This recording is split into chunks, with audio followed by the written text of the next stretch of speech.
When two iPhones need to transfer a lot of photos, what methods do you use? Here are some suggestions. Method 1.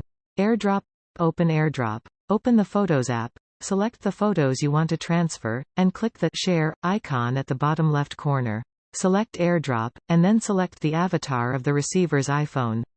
On the receiver's iPhone, confirm the request and the transfer will be completed. Method 2. Shared albums. What if the receiver's iPhone is not within the range of AirDrop? You can use iCloud to shared albums. Click the Albums tab on the bottom left corner, and then click the plus sign on the top right corner to create a new shared album. Name the shared album and click Next. Select the contacts you want to invite, or enter their email addresses or iMessage phone numbers, then tap Create. On the sender's iPhone, add the photos you want to share to the shared album.